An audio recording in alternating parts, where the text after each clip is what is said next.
5 wild foods that you should forage in winter. If you think that there's nothing to forage in wintertime, you're wrong. In fact, several edible and medicinal wild plants are tastier and more nutritious if picked in winter. Rose hips are more potent and a million times more delicious after the first frost. It's one of nature's richest sources of vitamin C, up to 8 times the amount found in oranges, maintaining and repairing all of your body's tissues while boosting your immune system. During winter, the bright red rose hips will slightly fade in color and even wrinkle a little bit, but they're even better tasting and an amazing survival food.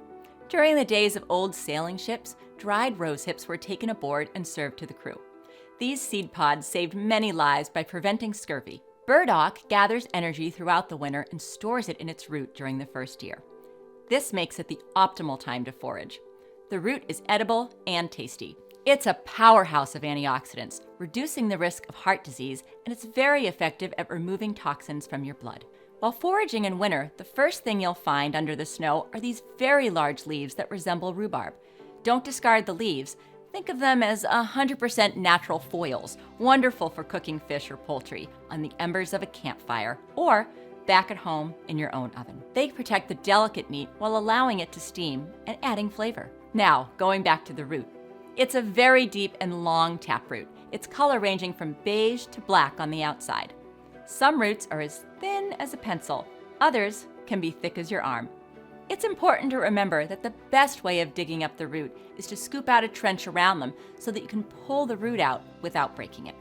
Unlike most mushrooms, chaga doesn't rot or die during the winter. If you pick it during summer, you block its growth.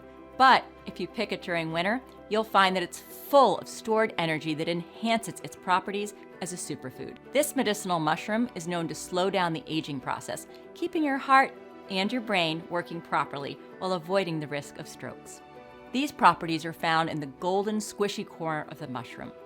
The outer layer is a black conch that stands out against the light bark of birch trees. When picking chaga out of a tree, it's best to only cut some small pieces and leave most of the mushroom on the tree, so it can continue its development, as it grows very slowly. Crab apples are an excellent wild edible for winter foraging. While they ripen in autumn, it's the freezing winter temperatures that makes them soft and sweet.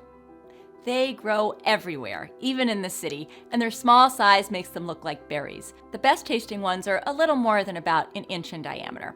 They're a rich source of vitamins, preventing cell degeneration that damages your skin, and they're also a great source of fuel. They're easy to identify during winter with cherry-like red fruit growing in clusters, just like cherries.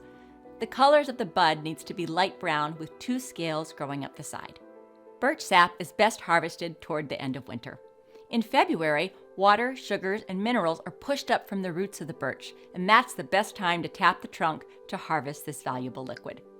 The sweet, syrup-like sap of the birch tree is often a rich, detoxing drink, low in calories but high in manganese, helping you improve bone health and reduce inflammation. It has a tradition of being used as a tonic after long winters. These are just 5 of the wild foods you'll find inside the Forager's Guide to Wild Foods, the North American edition.